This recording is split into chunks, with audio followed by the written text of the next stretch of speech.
The Colosseum at dawn was already stirring. Its arches captured the first pale light, while the dust of yesterday's carnage still clung to the stone.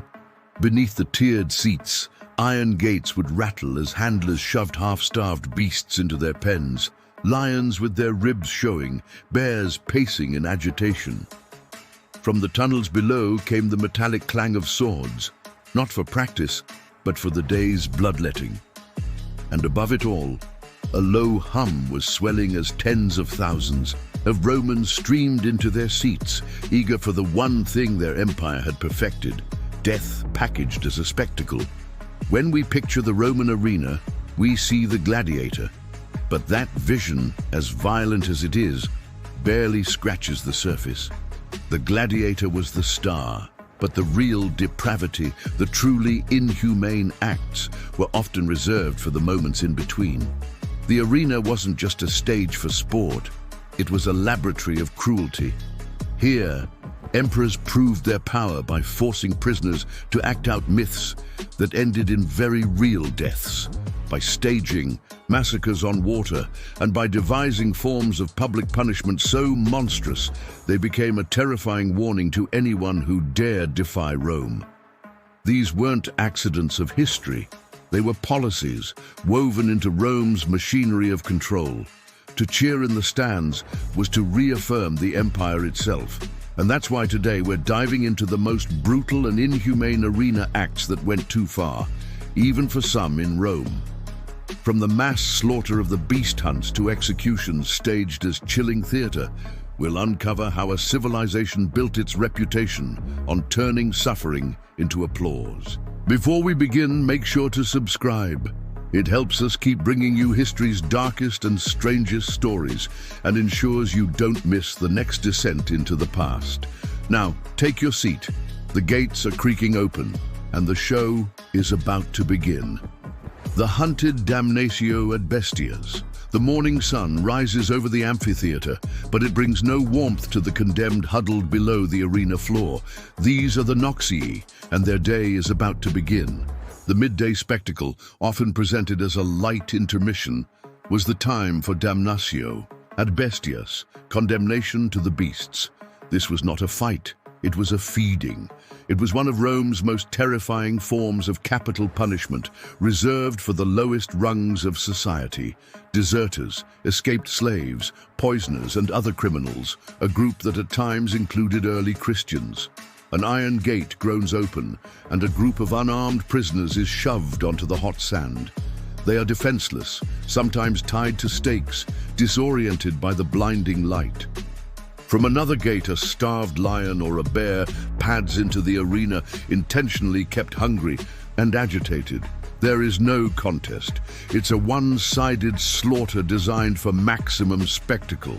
The ensuing chaos is precisely what the audience came to see. A display of raw power where the force of nature, bent to the will of the Roman state, is unleashed upon its enemies. The scale of these hunts, or venations, was a brutal demonstration of Rome's dominion over the known world. Lions from North Africa, tigers from Persia, bears from Caledonia, and crocodiles from the Nile were all imported for the games. During the inaugural games of the Colosseum in 80 AD, ancient sources claim over 9,000 animals were slaughtered. Celebrating his victory in Dacia, Emperor Trajan reportedly held games involving 11,000 animals. Modern historians believe these numbers are likely exaggerated, but they speak to the sheer scale of the carnage the Romans wanted to project. This was more than just gruesome execution. It was profound psychological warfare. The Roman philosopher Seneca the Younger wrote with disgust about accidentally attending one of these midday spectacles. He had expected something light-hearted, but was met with pure butchery. "In the morning," he wrote, "men are thrown to lions and bears. At noon, they are thrown to their spectators." He described a scene where the crowd would cry, "Kill him, whip him, burn him," demanding that survivors be thrown back until none were left. The dread was so absolute that some prisoners chose suicide. Seneca tells of a German prisoner who, on his way to the show, killed himself with a toilet sponge, and another who broke his own neck in the spokes of a cartwheel to escape the horror that awaited him. By publicly annihilating its enemies in this way, Rome reinforced the social order. It was a message. This is the fate of those who stand outside our law, the flooded grave. Naumachiae, the spectacle of the arena, was not confined to sand. In one of the most audacious displays of imperial power, the Romans would stage naumachiae, full-scale mock naval battles. This wasn't a simulation, it was a massacre on water. The first was staged by Julius Caesar in 46 BC in a massive, purpose-dug basin near the Tiber, forcing thousands of prisoners of war to fight to the death. Emperors who followed sought to outdo him. Some ancient writers, like Cassius Dio, claimed that for the Colosseum's inauguration, the arena itself was flooded. Imagine the scene, the world's grandest amphitheater, filled with water as purpose-built ships clash and men drown before an estimated 50,000 spectators. Modern scholars, however, question the feasibility of truly flooding the Colosseum for a large-scale battle, suggesting such events were more likely held in dedicated basins. But the most infamous naumachiae took place in 52 AD, staged by Emperor Claudius on the vast Fucine Lake. He assembled a staggering 19,000 condemned criminals and divided them into two fleets.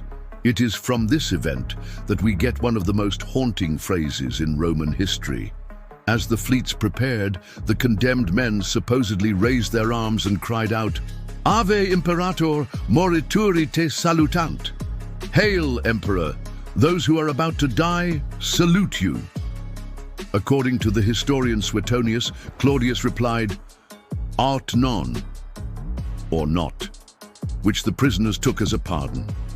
When they refused to fight, Claudius flew into a rage, threatening to have them all slaughtered by his guards. Faced with certain death either way, the men turned on each other. The battle was a genuine, chaotic naval war. Warships rammed each other, men boarded enemy vessels, and thousands fought on slippery, blood-soaked decks.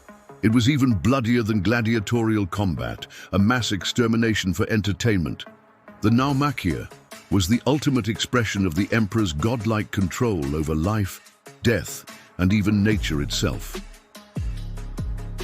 The mythological nightmare. Of all the cruelties devised for the Roman arena, perhaps none were as psychologically twisted as the fatal charades, live-action reenactments of myths where condemned criminals were forced to play the lead roles.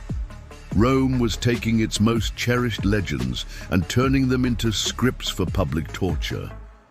The poet Martial, an eyewitness to the Colosseum's inaugural games, documented many of these fatal performances in his Book of Spectacles. Consider the myth of Prometheus, punished for stealing fire. In the arena, a criminal, perhaps an arsonist, was cast in the role. He would be fixed to a scaffold, defenseless. The myth called for an eagle, but on the arena sand, a starved bear was often released to maul him, tearing out his organs. Martial described a victim whose mangled limbs kept twitching until, in all his body, there was nowhere a body's shape. The story of Icarus, who flew too close to the sun, was also brought to life. Suetonius records a performance where a man fitted with wings was launched into the air. During one show under Emperor Nero, the Icarus fell so close to the imperial box that Nero himself was splattered with blood. Even the myth of Orpheus, who could charm animals with his music, was twisted into a spectacle of death. A condemned man, dressed as Orpheus, would be placed on a stage set like a forest. But the animals released were not charmed. A bear, as Martial wrote, would emerge and tear the musician to pieces, a brutal inversion of the original tale.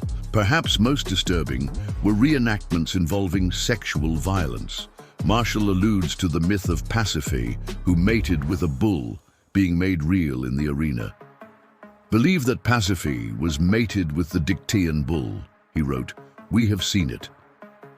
Historians debate the stomach-churning reality of such an act, questioning if it was literal or simulated.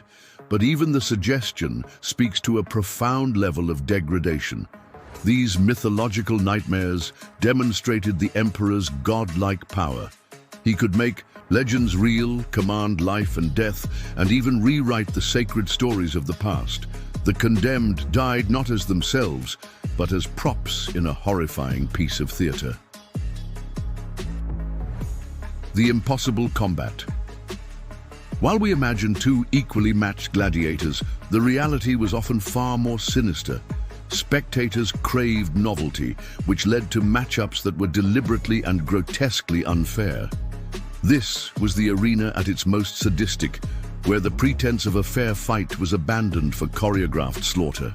One of the most bizarre forms featured the damnatio, gladiators forced to fight blind, wearing helmets with no eye holes. Armed with swords, they would flail wildly, guided only by the jeers of the crowd and the sound of their opponent. The spectacle was valued not for skill, but for its absurdity and the palpable terror of the combatants. Emperors also delighted in perverse matchups. Domitian was said to have staged fights between women and dwarves, a grotesque spectacle designed to mock both groups. Execution often masqueraded as sport. An expensive, highly trained gladiator might be pitted against a terrified criminal who had never held a sword. The crowd knew the prisoner stood no chance. The thrill was in watching a professional dismantle an amateur. Weapon mismatches were another source of cruel amusement. A fighter with only a dagger might face an opponent with a longsword and shield. The audience wasn't betting on who would win, but on how long the loser could survive. Their survival was the entertainment. This principle reached its peak with Emperor Commodus, who fancied himself a gladiator.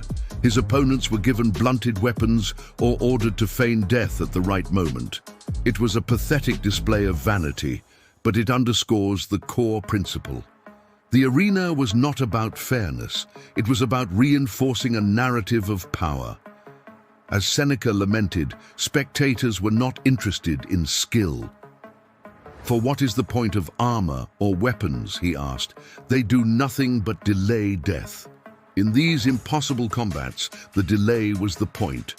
The Human Torch's tunica molesta.